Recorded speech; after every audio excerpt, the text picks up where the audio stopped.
on the pirate Blackbeard. Um, Now Blackbeard was born Edward was born his well because he had different names. Nobody knows what his real last name really was, he was born Edward. He basically they think his last name was either Thatch or Teach, and he was born around the year 1680, and then he died around 1718. He was better known by his piracy name Blackbeard, which and was an English pirate who operated around the West Indies and the eastern coast of Britain's North American colonies. Now, little is known about his life, but he may have been a sailor on a privateer ship during Queen Anne's War before he settled onto the Bahamian island of New Providence, which was a base for Captain Benjamin Hornigold, whose crew Teach joined around 1716. Hornigold had placed him in a command of a sloop that he had captured, and the two engaged in numerous acts of piracy together. Now their numbers were boosted by the addition to their fleet of two more ships, and one of which was commanded by Stede Bonnet. But Hornigold retired from piracy around 1717, taking two vessels with him. Here's an early picture of what they think Blackbeard looked like.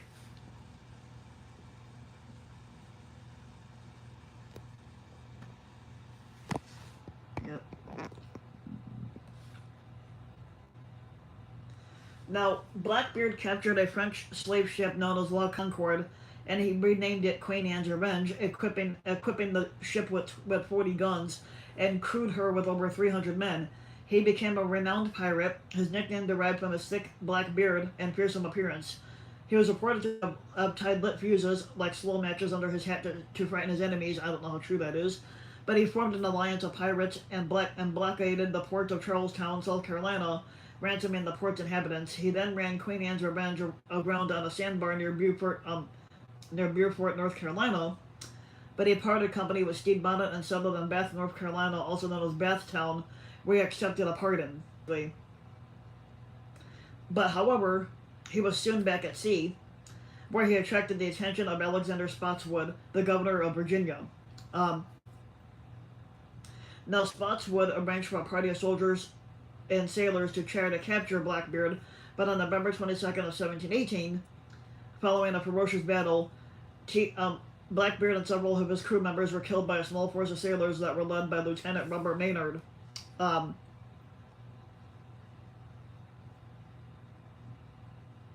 Now, Blackbeard was a shrewd and calculating leader who spurned the use of violence, relying instead on his fearsome image to elicit the response that he desired from those whom he robbed.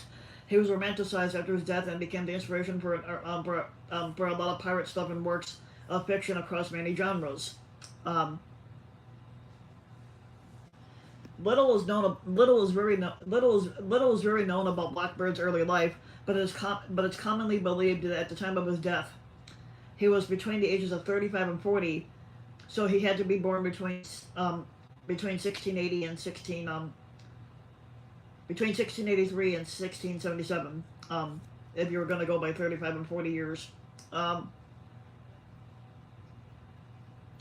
In contemporary records, his name is most often given as Blackbeard, but Edward Thatch or Edward Teach. The latter is most often used because it is the form used in the dispatches of North America's only newspaper at that time, the Boston Newsletter. But primary sources written by people who actually met the pirate all refer to him as Thatch or variations of.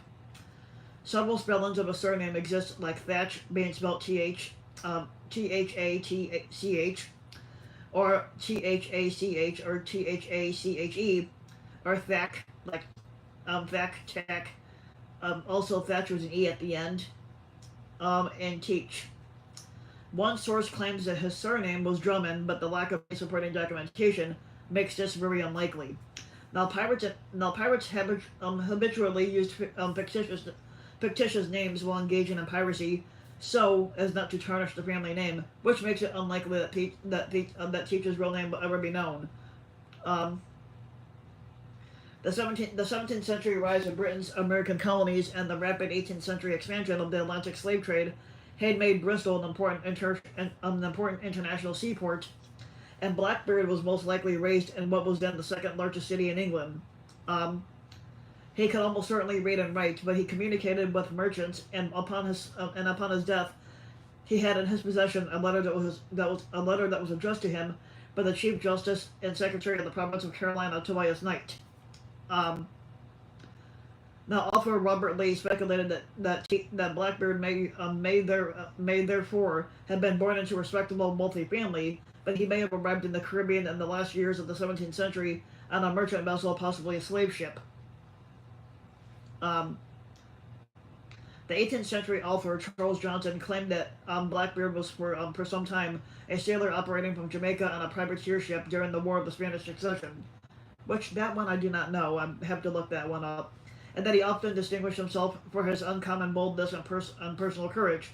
But it's unknown at what point during the war Teach or Blackbeard joined the fighting, as with the record of most of his life before he became a pirate, because, like I said, little about his life is known.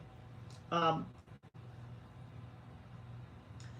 here's another picture of Blackbeard walking a plank. You can see that picture there. This so basically nobody really knows what he like. They're just imagining what he could look like just based on what people say. So here's a thing of Blackbeard of what he's supposed to look like on a plank. So with history of colonialism, trade, and piracy, the West Indies was the settling for many 17th and 18th century maritime incidents. The privateer turned pirate Henry Jennings and his followers decided that early in the 18th century to use the uninhabited island of New Providence as a base for their operations, since it was within easy reach of the Florida Straits and its busy shipping lanes, which were filled with European vessels crossing the Atlantic. New Providence's harbor could easily accommodate hundreds of ships, but it was too shallow for the Royal Navy's larger vessels. Now, the author George Woodbury described New Providence as no city for homes, but it was a place of temporary sojourn and refreshment for a literary floating population continuing. The only permanent residents were the piratical camp followers, the traders, and the hangers-on. All others were transient, and New Providence pirates had found a welcome respite from the law.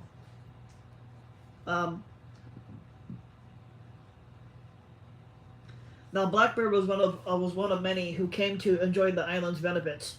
Now, probably shortly after the signing of the Treaty of Utrecht, he moved there from Jamaica, and along with most privateers once involved in the war, became involved in piracy.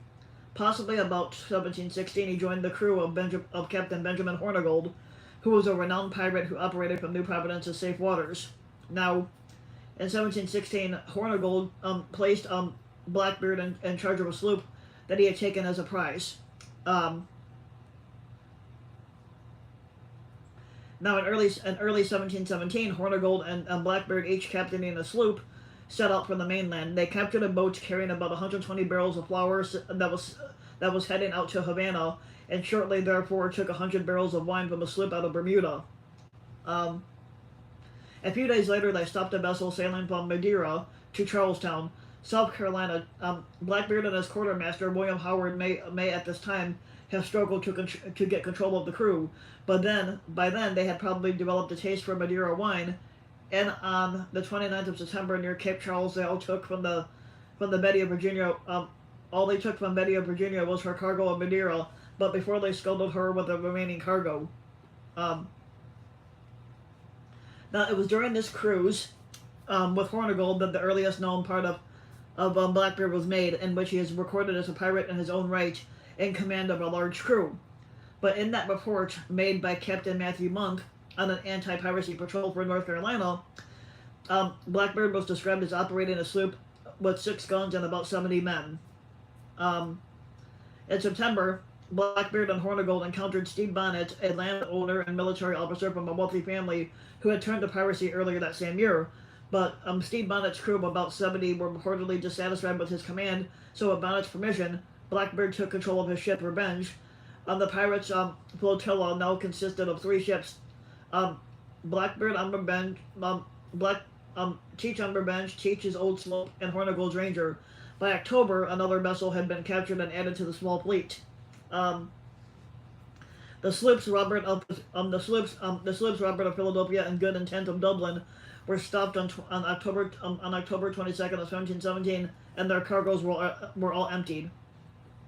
Um, as a former British privateer, Hornigold attacked only his old enemies, but for his crew, the sight of British vessels filled with valuable cargo passing by unarmed became too much for him, and at some point, toward the end of 1717, he was demoted, basically retired from the life. Whether Blackbeard slash Teach had any involvement in this decision is unknown, but Hornigold quickly retired from piracy. He took Ranger in one of the sloops, leaving Teach with revenge in the remaining sloop, but the two never met again, and as did many other occupants of New Providence, Hornigold accepted the king's pardon. Um,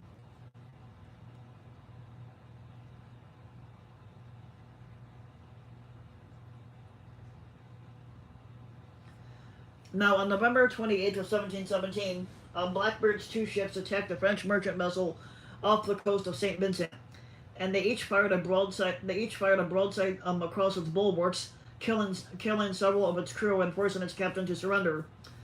The ship was La Concorde, a large French Guinea ship registered in St. Malo and carrying a cargo of slaves.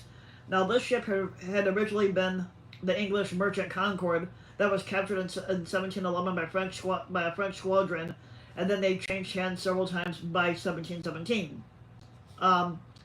Blackbeard and his crew sailed the vessel south along St. Vincent and the Grenadines to Bacoya, where they disembarked her crew and cargo, and they converted the ship for their own use. Now the crew of La Concorde was given the smaller of Blackbeard's two sloops, which they renamed Bad Meeting and sailed for Martinique. Now, Blackbeard may have recruited some of their slaves, but the remainder were left on the island, and they were later recaptured by the returning crew of Bad Meeting. Now, Blackbeard immediately renamed La Concorde as Queen Anne's Revenge, and he equipped her with 40 guns. Now, by this time, Blackbeard had placed his Lieutenant Richards in command of Bonnet's Revenge. In late November the same year, near St. Vincent, he attacked the Great Allen. After a lengthy engagement, he forced a large and well-armed merchant ship to surrender, but he ordered her to move closer to the shore, and disembarked her crew and emptied her cargo holds, and then he burned and sank the vessel. If you actually are a good swimmer, you can find a lot of ships that are sunk on the ocean floors if you're good at that.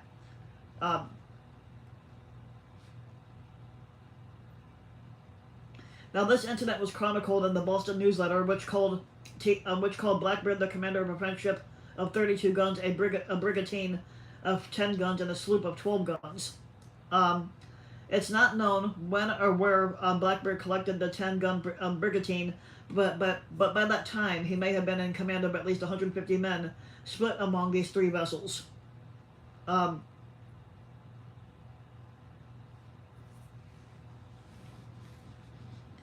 So on December 5th of 1717, Blackbeard stopped the merchant sloop Margaret off the coast of Crab Island near Anguilla. But her captain, Henry Bostic, and crew remained Blackbeard's prisoners for about 8 hours. And they were forced to watch as their sloop was ransacked. Bostic, who had been held aboard Queen Anne's Revenge, was returned unarmed to Margaret and was allowed to leave with his crew. He returned to his base of operations on St. Christopher Island and reported the matter to Governor Walter Hamilton, who requested that he sign an affidavit about the encounter. Now, Bostic's deposition details Blackbeard's command for two vessels, a sloop and a large French Guineaman, Dutch-built, with 36 cannons and a crew of about 300 men. Now, the captain believed that the larger ship carried valuable gold dust, silver plates, and a very fine cup, supposedly taken from the commander of Great Allen. Now, Blackbeard's crew had apparently informed Bostic that they had destroyed several other vessels, and that they intended to sail to Hispaniola and lie in wait for an expected Spanish armada. Supposedly that was laden with money to pay the garrisons, but Bostic also claimed that Blackbeard had questioned him about the movement of local ships but also that he seemed unsurprised when Bostock told him of an unexpected royal pardon from London for all pirates. Um, Bostock's deposition describes Blackbeard as a tall, spare man with a very black beard, which he wore very long. It is the first recorded account of Blackbeard's appearance and is the source of his nickname Blackbeard. Later descriptions mention that his thick black beard was braided into pigtails, sometimes tied in with small colored ribbons. Johnson, 1724, and back in 1724, described him as such a figure that imagination cannot form an ideal of a fury from hell to look more frightful. Um, Now, whether Johnson's description was entirely truthful or embellished is unclear, but it seems likely that Blackbeard understood the value of appearances, and better to strike fear into the heart of one's enemies than rely on bluster alone.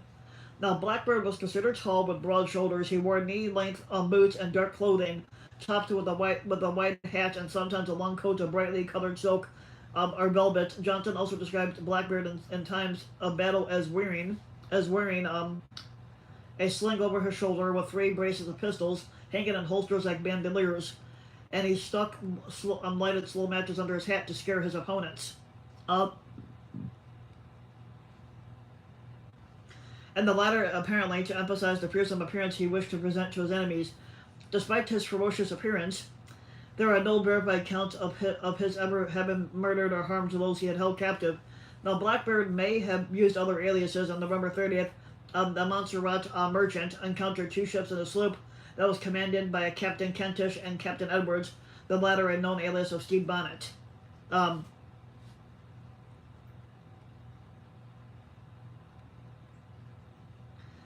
Blackbeard's movements between late 1717 and early 1718 are not really well known, but he and Stede Bonnet were probably responsible for an attack up of St. Eustatius in December of 1717. Now, Henry Bostock claimed to have heard the pirates say they would head toward the Spanish-controlled Samana Bay and Hispaniola, but a cursory search revealed no pirate activity. Now, Captain Hume of the HMS Scarborough reported on February 6th that a pirate ship of about 36 guns and 250 men and a sloop of 10 guns and 100 men were said to be cruising amongst the Leeward Islands. Now, Hume reinforced his crew with soldiers armed with muskets and joined up with an HMS Seaford to track the 2 ships to no avail. Though they discovered that the 2 ships had sunk a French vessel off of St. Christopher Island, and they reported also that they had last been seen going down from the north side of Hispaniola, although no confirmation exists that these 2 ships were controlled by Blackbeard and Bonnet, but author Angus Johnston believes it was very likely that they were.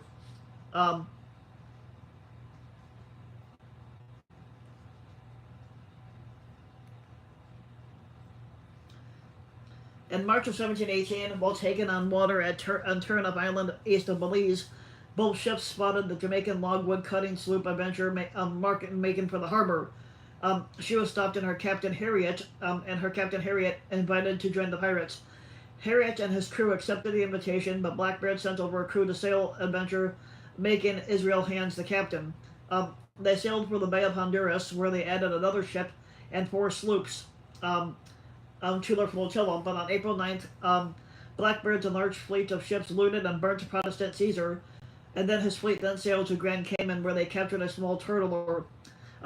Blackbeard probably sailed toward Havana, where he may have captured a small Spanish vessel that had left the Cuban port. He then sailed to the wrecks of the 1715 Spanish fleet up the eastern coast of Florida. Now there, Blackbeard disembarked the crew of the captured Spanish sloop before proceeding north to the port of Charlestown, South Carolina, attacking 3 vessels along that way. By March of 1718, Blackbeard had awarded himself the rank of Commodore and was at the height of his power.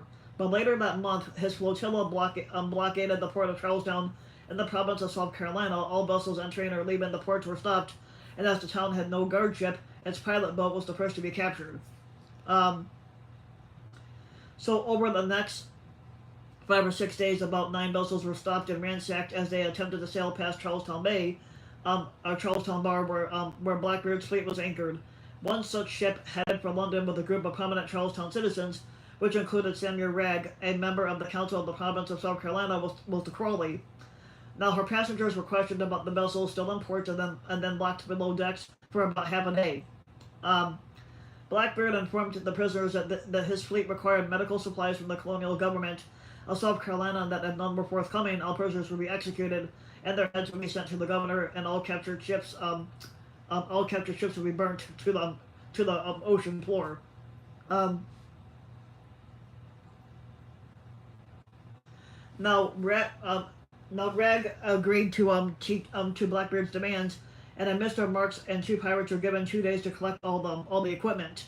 Now Blackbeard moved his fleet and the captured ships to within about 5 or 6 different leagues from the land. But 3 days later, a messenger sent by Marks returned to the fleet. Marks' boat had capsized and delayed their arrival in Charlestown, but Blackbeard granted a reprieve of 2 days. But still, the party did not return.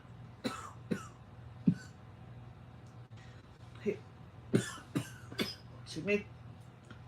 He then called a meeting of his fellow sailors and moved 8 ships into the harbor, causing panic within the town. But when Marks finally returned to the fleet, he explained what had happened. But on his arrival, he presented the pirates' demands to the governor, and the drugs had been quickly gathered. But the 2 pirates sent to escort him had proved difficult to find, but they had been busy drinking with friends, and they were finally discovered drunk.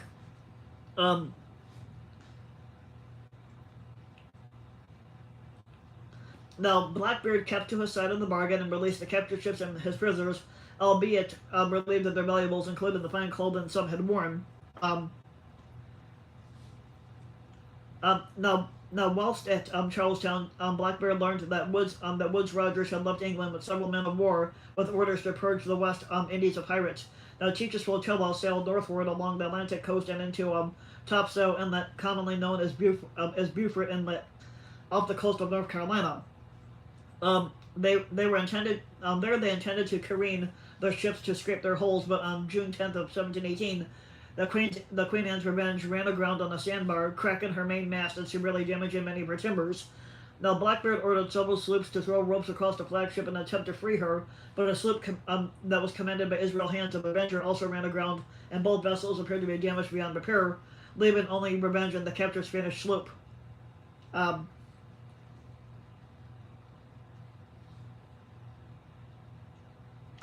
Now, Blackbeard at some stage learned of the offer of a royal pardon, and probably confided in Bonnet in his willingness to accept it. Now, the pardon was open to all pirates who surrendered on or before September 5th of 1718, but contained a caveat stipulating that immunity was offered only against crimes that were committed before January 5th. Although in theory, this left Bonnet and Blackbeard at risk of being hanged for their actions at Charlestown Bay, and more authorities could waive such conditions. Now, Blackbeard thought that Governor Charles Eden was a man he could trust, but to make sure, he waited to see what would happen to another captain. Bonnet left immediately on a small sailing boat for Bathtown, where he surrendered to Governor Eden and received that pardon. He then traveled to Beaufort Inlet to collect the Revenge and the remainder of his crew, intending to sail to St. Thomas Island to receive a commission. Unfortunately for him, Blackbeard had stripped the vessel of its valuables and provisions, and he had marooned its crew. Now, Bonnet set out for Revenge, but was unable to find him. He and his crew returned to piracy and were captured on September 27th of 1718 at the mouth of the Cape Fear River. All but 4 were tried and hanged in Charlestown.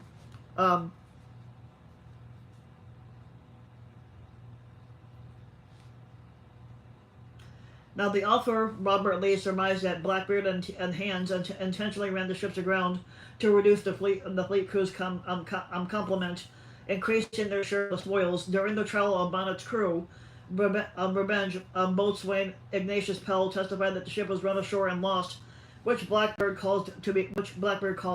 Lee considers it plausible that Blackbeard let Bonnet on his plan to accept pardon from Governor Eden, but he suggested that Bonnet do the same, and as a war between the quadruple alliance of 1718 and Spain was threatening, to consider taking a privateer's commission from England.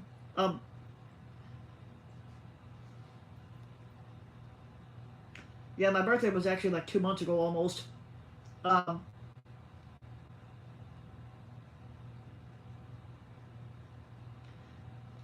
Now, Lee suggests that Blackbeard also offered Bonnet the return of his ship Revenge, But Constam, back in 2007, proposes a similar idea, explaining that Blackbeard began to see Queen Anne's Revenge as something of a liability. While a pirate fleet was anchored, news of this was sent to neighboring towns and colonies, and any vessels nearby would delay sailing. It was prudent, therefore, for Blackbeard not to linger for too long, although wrecking the ship was an extreme measure on his part. Um,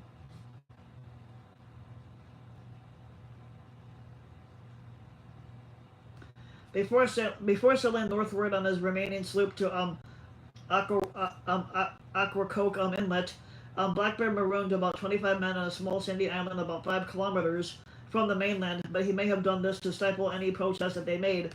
If they guessed their captain's plans, Bonnet rescued them 2 days later. Blackbeard continued on to Bath, where in June of 1718, only days after Bonnet had departed with his pardon, he and his much reduced crew received a pardon from Governor Eden. Now, he settled in Bath on the eastern side of a Bath Creek at Plume Point near Eden's home, but during July and August he traveled between his base in the town and his sloop of Aquacoke. Johnson's account states that he married the daughter of a local plantation owner, although there's no supporting evidence to support this claim. Now, Eden gave Blackbeard permission to sail to St. Thomas to seek a commission as a privateer, which is a useful way of removing bored and troublesome pirates from the small settlement. And Blackbeard was given an official title to his remaining sloop, which he renamed Adventure. By the end of August, he returned to privacy, and in the same month, the governor of Pennsylvania issued a warrant for his arrest. But by then, Blackbeard was probably operating in Delaware Bay, which was a very long distance away. He took 2 French ships leaving the Caribbean and moved one crew across the other and sailed the remaining ship back to Aquacoke. In September, he told Eden that he had found the French ship at sea, deserted. Advice Admiralty Court was quickly convened, and they presided over Tobias Knight and the Collector of Customs. The ship was judged as a derelict found at sea, and of its cargo, 20 hogsheads of sugar were awarded to Knight and 60 to Eden. But Blackbeard and his crew were given what remained in the vessel's hold.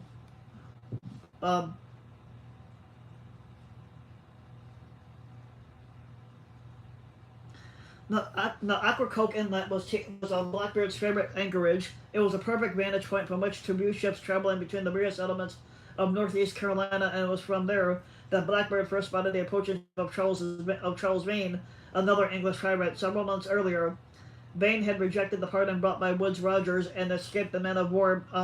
The English captain brought with him to Nassau. He had also been pursued by Blackbeard's old commander Benjamin Hornigold, who was by then a pirate hunter. Now, Blackbeard and Vane spent several nights on the southern tip of Aquacoke Island, accompanied by such notorious figures as Israel Hands and Robert Deal. Now,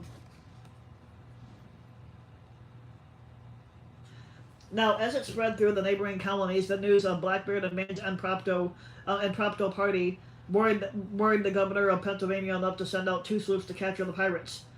Now, they were unsuccessful, but the governor of Virginia, Alexander Spotswood, was also concerned that the supposedly retired freebooter and his crew were living in nearby North Carolina, but some of Blackbeard's former crew had already moved into several Virginian seaport towns, prompting Spotswood to issue a proclamation on July 10th, requiring that all former pirates turn themselves in to the authorities and to give up their arms and to not travel in groups larger than 3.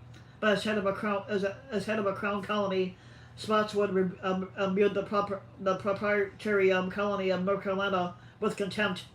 But he had little faith in the ability of the Carolinians to control the pirates, who he had suspected would be back to their old ways, disrupting Virginian commerce as soon as their money ran out.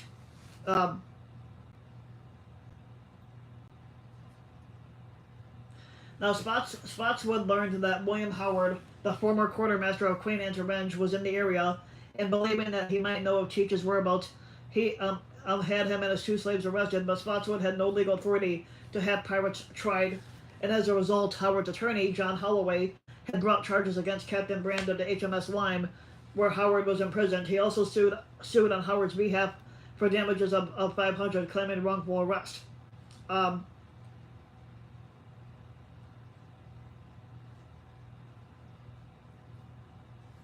Now, Spotswood's counsel claimed that under a statute of William III,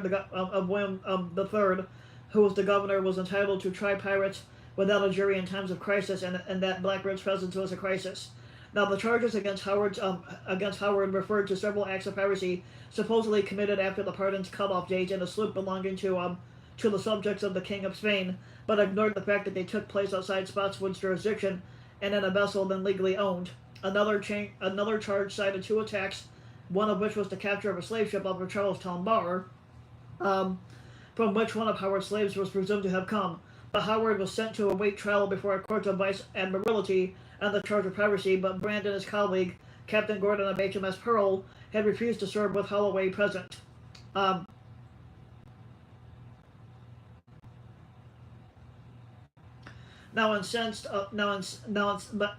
pissed off with this, Holloway had no option but to stand down, and was replaced by the Attorney General of Virginia, John Clayton, whom Spotswood described as was an honest man and more honest than Holloway. But Howard was found guilty and sentenced to be hanged, but he was saved by a commission from London, which directed Spotswood to pardon all acts of piracy committed by surrendering pirates before August 18th of 1718.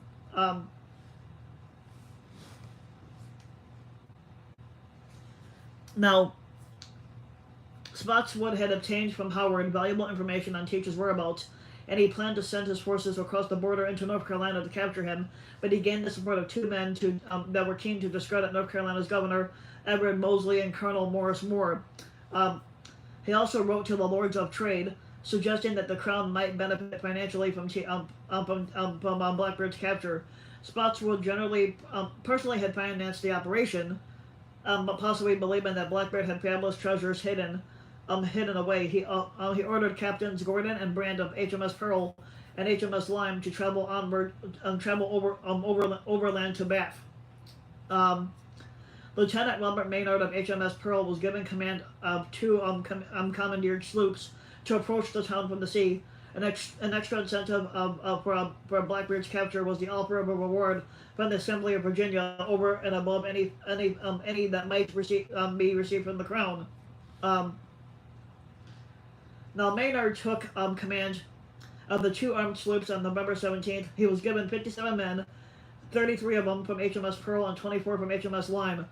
Maynard and the detachment from HMS Pearl took the larger of the two vessels and named her Jane. The rest took Ranger, that was commanded by one of Maynard's officers, and Mr. Hyde. Some from the two ships' civilian crews remained aboard, but they sailed from Kecaughtan and along the James River on November 17th. The two sloops moved slowly, giving Brand's force time to reach Bath. Now, Brand set out for North Carolina 6 days later, arriving within 3 miles of Bath on November 23rd. Now, included in Brand's force were several North Carolinians, including Colonel Moore and Captain Jeremiah Bill, that were set to counter any local objection to the presence of foreign soldiers. Now, Moore went to the town to see if Blackbeard was there, reporting back that he was not. But that was to be expected every minute. Brand then went to Governor Eden's home and informed him of his purpose. The next day, Brand sent 2 canoes down Pamlico River to Aquacoke Inlet to see if Blackbeard could be seen, and they returned 2 days later and reported on what eventually transpired.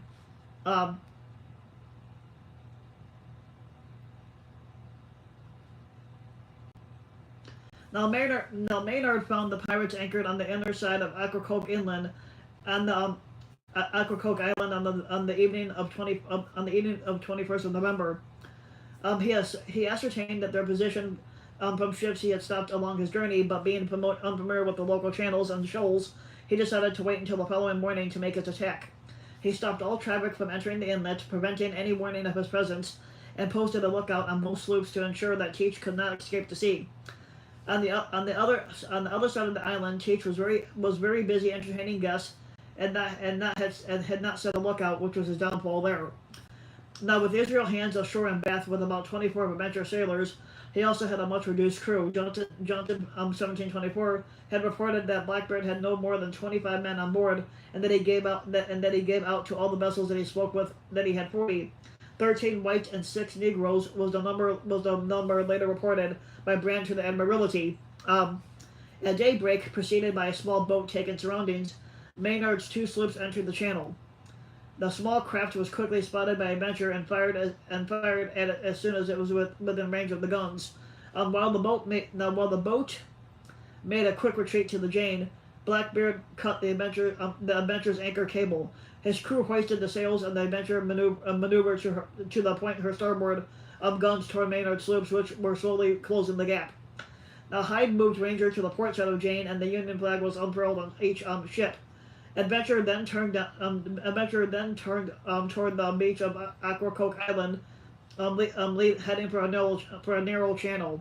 Now, what happened next is uncertain, but Johnson claimed that there was an exchange of small arms fire, following which Adventure ran aground on a sandbar, and Maynard anchored and then lightened his ship to pass over the obstacle. But another version claimed that Jane Ranger ran aground, although Maynard made no mention of this in his log.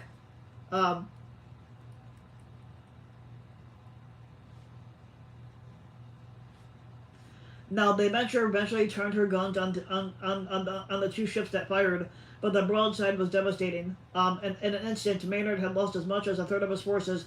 About 20 on Jane were either wounded or killed, and 9 on Ranger. Hyde was dead, and his second and third officers either dead or seriously injured. His sloop was so badly damaged that it played no further role in the attack, but contemporary accounts of what happened next are confusing. Small arms fire from Jane may have cut Adventure's jib sheet, causing her to lose control and run into the sandbar. But in the aftermath of Blackbeard's overwhelming attack, Jane and Ranger may have been grounded, but the battle would have become a race to see who could float their ship first.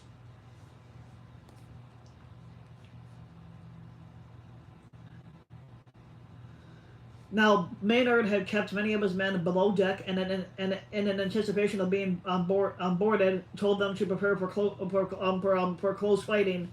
Now, Blackbeard watched as the gap between the vessels closed and ordered his men to be ready. The two vessels contacted one another as the Adventure's grappling hooks hit their target, and several grenades made from powder and shot-filled bottles and ignited by fuses. They broke across the sloop's attack and deck. So as the smoke cleared, Blackbeard led his men aboard, buoyant at the sight of Maynard's apparently empty ship, his men firing at the small group of men with Maynard at the stern. Now, the rest of Maynard's men then burst from the hold, shouting and firing. The plan to surprise Blackbeard and his crew worked, but the pirates were apparently taken aback at the assault. But Blackbeard rallied his men, and the two groups fought against the deck, which was already slick with blood from those killed or injured by Blackbeard's broadside. But Maynard and Blackbeard fired their flintstocks at each other, but Maynard managed to hit Blackbeard while Blackbeard missed. Now both of them then threw their flintlocks away and drew their cutlasses. Now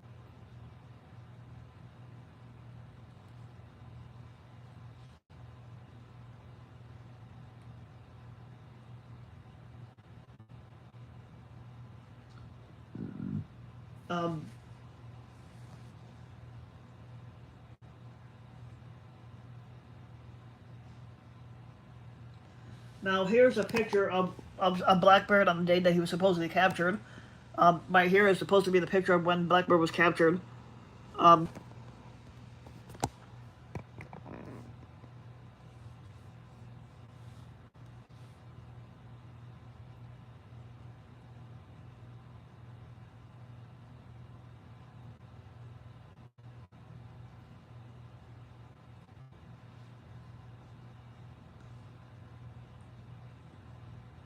Now, Blackbeard broke Maynard's cutlass at the hilt, but against superior training and a slight advantage in numbers, the pirates were pushed back toward the bow, allowing the Jane's crew to surround Maynard and Blackbeard, who was by then completely isolated.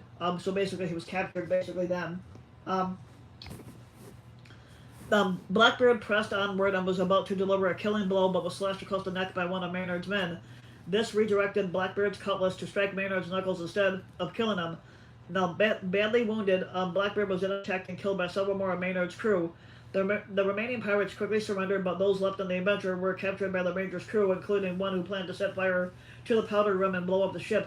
But varying accounts exist of the battle's list of casualties, and Maynard reported that 8 of his men and 12 pirates were killed, but Brand reported that 10 pirates and 11 of Maynard's men were killed, but Spotswood claimed that 10 pirates and 10 of the King's men were dead.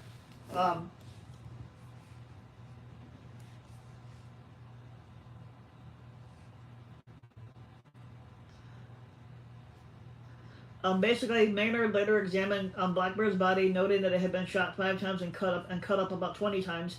He also found several items of correspondence, including a letter from Tobias Knight.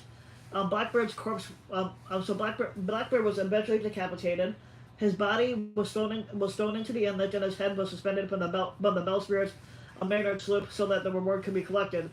On their return to Virginia, Blackbeard's head was placed on a pole at the entrance to the Chesapeake Bay as a warning sign to other pirates and a greeting to other ships, and it stood there for several years.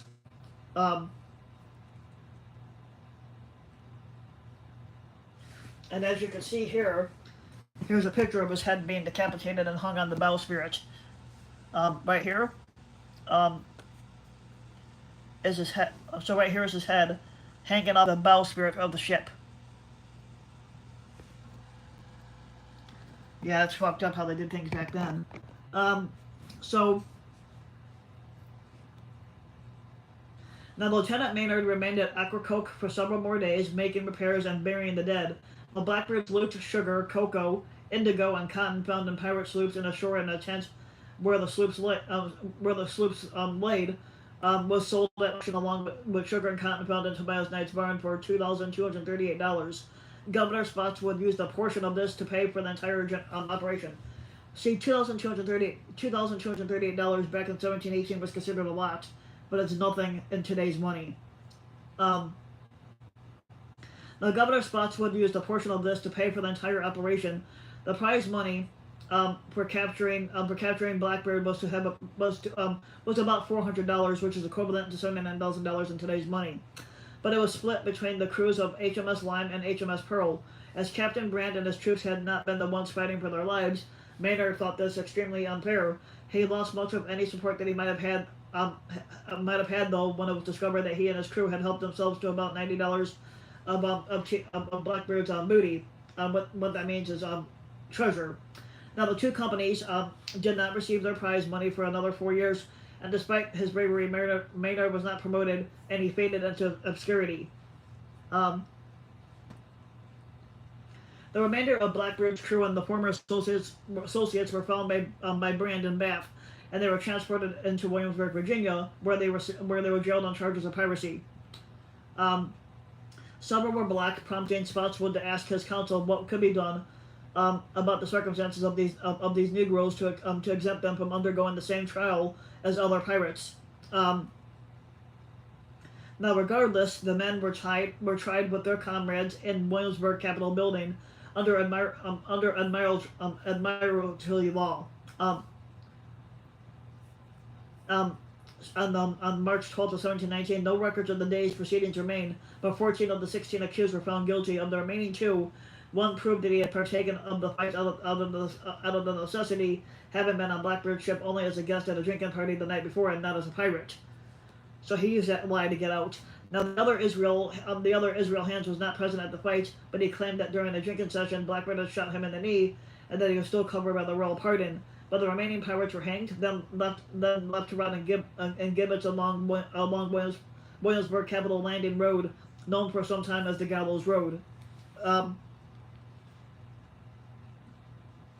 Now, Governor Eden was certainly embarrassed by Spotswood's invasion of North Carolina, and Spotswood's disavowed himself of any part of the seizure, but he defended his actions, writing to Lord Carteret, a shareholder of the province of Carolina, that he might benefit from the sale of the seized property, and reminding the Earl of the number of Virginians who had died to protect his interests. He argued for the secrecy of the operation by suggesting that Eden could contribute nothing to the success of the design, and he told Eden that his authority to capture the pirates came from the king. Now, Eden was heavily criticized for his involvement with Blackbeard and was accused of being his accomplice. By criticizing Eden, Spotswood intended to bolster the legitimacy of his invasion. Back in 1974, it concludes that although Spotswood may have been thought that the ends justified the means, he had no legal authority to invade North Carolina and to capture the pirates and to seize and auction off any of the goods that they had. Now, Eden doubtlessly shared the same view, as Spotswood had also accused Tobias Knight of being in league with Blackbeard. On April 4th of 1719, Eden had Knight brought in for questioning, and Israel had weeks earlier testified that Knight had been on board the Adventure in August of 1718. But shortly after, Blackbeard had brought a French ship to North Carolina as a prize. Um, 4 pirates had testified that with Blackbeard, they had visited Knight's home to give him presents. This testimony had and the letter found on Blackbeard's body by Maynard appeared compelling, but Knight conducted his defense with competence, and despite being very sick and close to death, he questioned the reliability of Spotswood's witness. He claimed that Israel Hands had talked under duress and that under Carolinian law, the other witness, an African, was unable to testify. The sugar, he argued, was stored at his house legally, and Blackbeard had visited him only on business in his official capacity. Now, the board found that Knight, innocent of all charges, had died later that year. Now,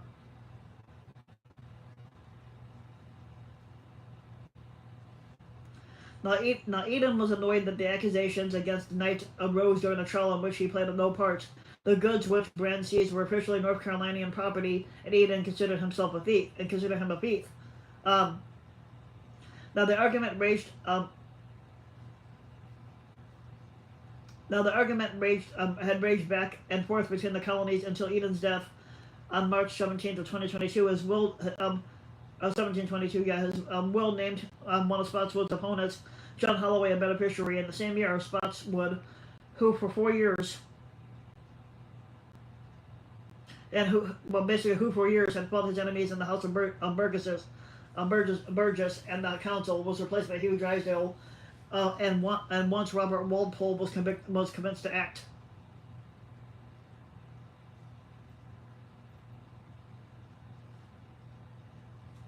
Now, official views on pirates were sometimes quite different from those held by contemporary authors. Who often described their subjects as despicable rogues of the sea.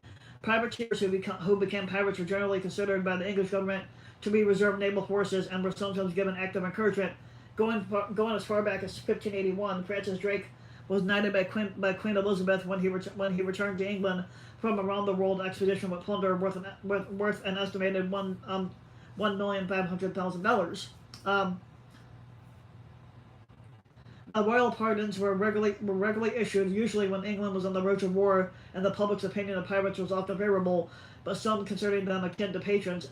Economist Peter Leeson believed that pirates were generally shrewd businessmen, far removed from the modern romanticized view of them as barbarians. But after Woodes Rogers, 1718, landed at New Providence and his ending of the Pirate Republic, piracy in the West Indies fell into terminal decline.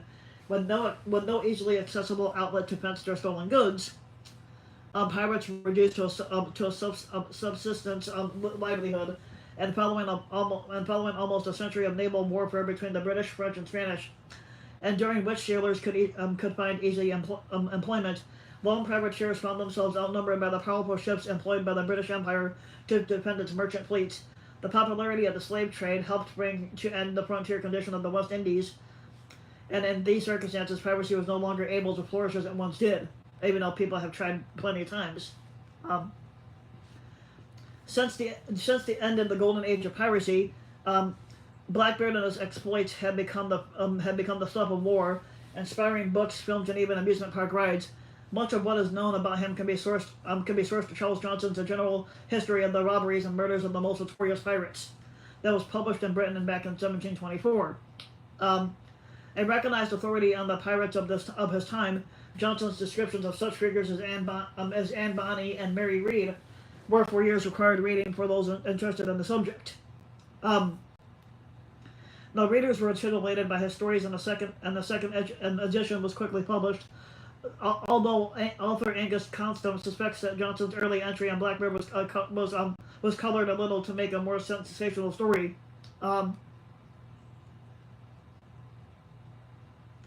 Now, even though the book of General History, though, is generally considered to be a reliable source, Johnson may have had an assumed alias, as Johnson's accounts have been corroborated in person and official dispatches.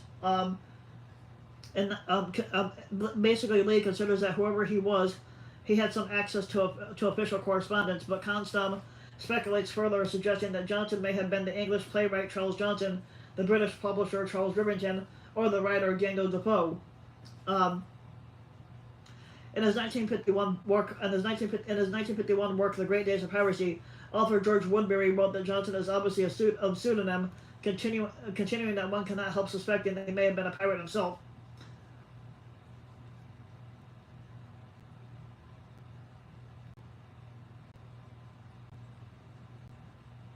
Despite his infamy, Blackbeard was not the most successful of pirates. Henry Ebery retired a rich man, and Bartholomew Roberts took an estimated 5 times the amount that Blackbeard stole. Treasure hunters have long busied themselves searching for any trace of his rumored hoard of gold and silver, but nothing has been found in the numerous sites explored along the east coast of the U.S. has ever been connected to him. But some tales suggest that pirates often killed a prisoner on the spot where they buried their loot, and Blackbeard is no exception in these stories. But that no finds have come to light is not exceptional. But buried pirate treasure is often considered a modern myth for which almost no supporting evidence ever exists. Now, the available records include nothing to suggest that the burial of treasure was a common practice, except in the imaginations of the writers of fictional accounts, such as Treasure Island. Such hoards would necessitate a wealthy owner, and their supposed existence ignores the command structure of the pirate vessel, in which the crew served for a share of the profit. Now, the only pirate ever known to bury treasure was William Kidd, and the only treasure so far recovered from Blackbeard's exploits is that taken from the wreckage of what is presumed to be the Queen Anne's Revenge, which was found in 1996 by Intersol Inc., a private research firm. As of 2013, around 280,000 artifacts have been recovered from that wreck site, a selection of which is on public display at the North Carolina Maritime Museum. Now,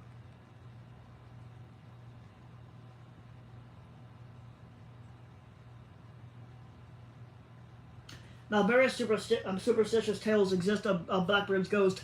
Unexplained lights at sea were often referred to as Blackbeard's light, as some recitals claim that the notorious pirate now roams the afterlife searching for his head, for fear that his friends in the double will not recognize him. And North Carolinian tale basically tells that Blackbeard's skull was used as the basis for a silver drinking chalice, and local judge even claimed to have drunk from it one night in the 1930s.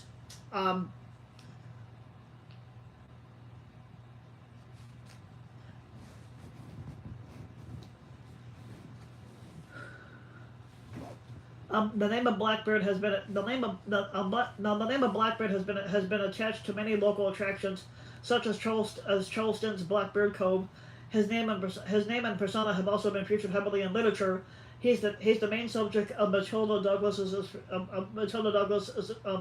fictional 1835 book Blackbeard, a page from the colonial history of Philadelphia. Now, there have been many film editions of film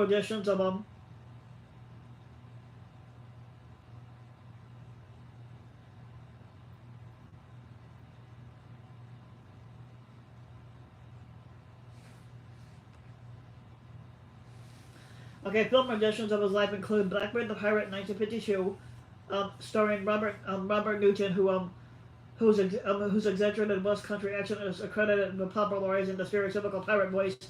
Blackbeard's Ghost, 1968, Blackbeard Terror at Sea, and Chosen 5, and the Chosen 6 Hallmark Channel miniseries Blackbeard. Parallels have also been drawn between Johnson's Blackbeard and the character of Captain Jack Sparrow from the Pirates of the Caribbean movie.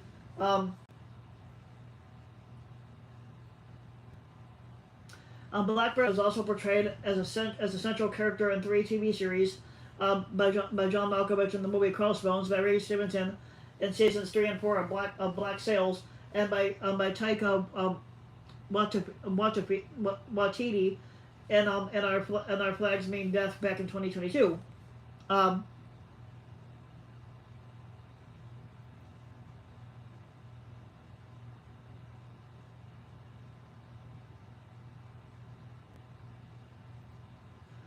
In 2013 and 2015, the state government of North Carolina uploaded the Nautilus Protection's videos of the wreck of the Queen Anne's Revenge to its website without permission. Now, as a result, Nautilus Productions, the company documenting the recovery since 1998, had filed suit in federal court over copyright violations and the passage of Blackbeard's Law by the North Carolina Assembly.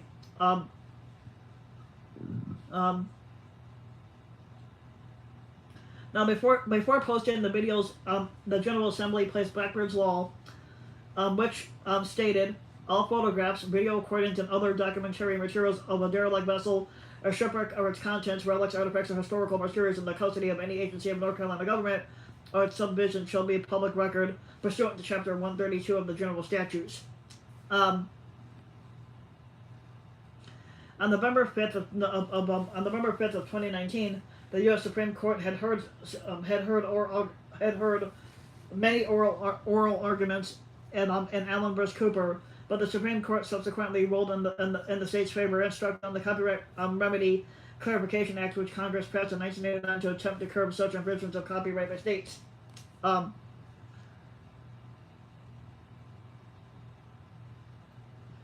So that's it for Blackbeard. Like I said, Blackbeard was menacing, as they claim. But if you like the video, you can give the video a like and subscribe to my channel, Rusty the King. You can also leave a comment and let me know what you guys thought of this video. Make sure to hit the like and subscribe button for more videos like this. So I also will take recommendations. Let me know what videos you want me to put out. Something that might interest you. It could be about anybody.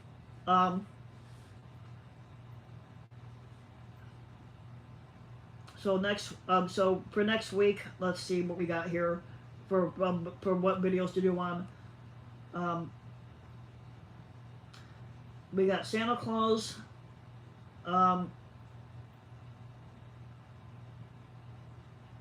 That we just did Blackbeard. We got Castile, piracy. You could also do the Golden Age of piracy. We got Vikings, Sam Hain, Irish mythology, Krampus. No, I think I already did that one right there. The Assassinian Empire. I did Human History last week. We got Age of Enlightenment, The Lost Cause of the Confederacy, England, Civil War, the Woolly Mammoth, and the Megalodon Shark. Let me know which video you want me to do for next week, and we'll get to that one. But I hope you guys enjoyed, and I'll see you next week.